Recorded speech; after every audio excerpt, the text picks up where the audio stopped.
रात का सन्नाटा, जैसे शहर की सांसें थम गई हो। एक अंधेरी गली में नेहा अपने ऑफिस से घर लौट रही थी। घड़ी की सुइयां 1 बजे को छू रही थी और उसके कदमों की आवाज ही उसकी एकमात्र साथी थी। अचानक एक पुरानी काली टैक्सी उसके पीछे आकर रुकी। टैक्सी का नजारा इतना सामान्य था, लेकिन उसके अंदर एक अजीब सी ठंडक थी, जैसे उसके भीतर कोई छिपा हुआ रहस्य हो। बैठ जाइए मैडम, छोड़ देता हूं, ड्राइवर ने धीमे स्वर में कहा। उसकी आवाज में कुछ ऐसा था जो नेहा को संदेह में डाल गया।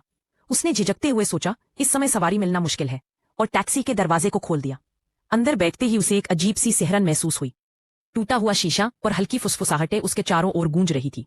टैक्सी ने जैसे ही गति पकड़ी, एक अजीब सी नकारात्मक ऊर्जा उसके चारों ओर घनी होने लगी। कुछ मिनटों बाद नेहा ने शीशे में देखा।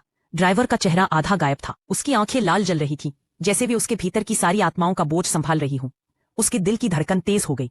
रुको, मैं उतरना चाहती हूं, उसने चीखते हुए कहा।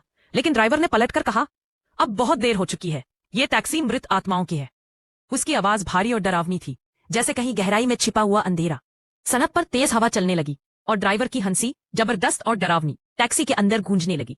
नेहा ने महसूस किया कि टैक्सी का वातावरण धुएं में बदलने लगा और एक पल में वह सब कुछ गायब हो गया। सुबह जब पुलिस टैक्सी को खोजने आई तो वही पुरानी काली टैक्सी सड़क पर खड़ी थी।